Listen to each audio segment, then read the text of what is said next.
السلام علیکم ورحمت الله وبرکاتو. ګرانو ملګرو، هیله مند یم چې راته روغ جوړ او خوشحاله به اوسئ.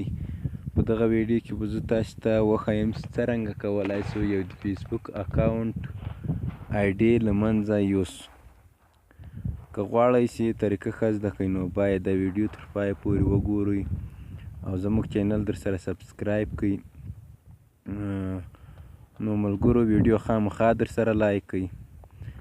په اول سر کې به راسو، دلته سیټینګ ته به راسو، په سیټینګ باندې به کلیک وکړو. په سیټینګ باندې چې مو کلیک وکړو، آی ډي مو خلاصه کړې ده. اوس دلته موږ سره ډېرې اپشنې راځي. دلته په اکاونټ اونرشپ اینډ کنټرول باندې کلیک کوو. موږ دلته کلیک پې وکړ. دلته بل تاسې سره 3 اپشنې راځي. په دا نورو کې به تاسې کار نه لري، صرف دایمنز وال ډیکټیو اینډ ډیلیټیشن باندې به کلیک وکړئ. دلته تاسې سره 2 خاپې راځي، تور خاپې راځي. دا یوې سپین ده، یوې تور ده. دا کته وال به تاسې انتخاب کړئ ډیلیټ اکاونټ. دا خاپی به تور کړئ یا په کنټینیو باندې کلیک پسې وکړئ. دلته تاسې ته ډیلیټ اکاونټ، دا ډیلیټ اکاونټ په دا شنه خط باندې به تاسې کلیک پسې وکړئ او په مخ باندې به پسې ولاړ شئ. دلته نو تاسې چې انټر پاسورډ غواړئ، پاسورډ به خپل تاسې دلته ورته ووهئ او په کنټینیو باندې به کلیک پسې وکړئ. د تاسې اکاونټ به له منځه ولاړ شي.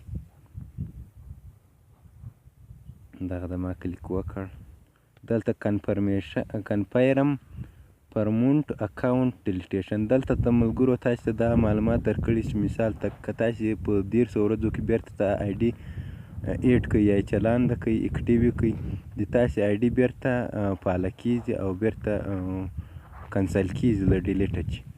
نو ملګرو، تاسې به خپل آی ډي بنده وساتئ، ډیلیټ اکاونټ باندې به کلیک پسې وکړئ. د آی ډي ختمه سوه.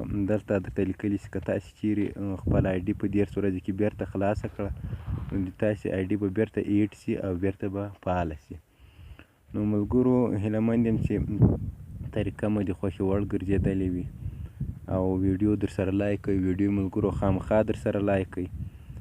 د نورو ښایسته، جالبو، خوندورو او په زړه پورې طریقو لپاره زموږ چینل در سره سبسکرایب کړئ. مننه له ویډیو له کتلو.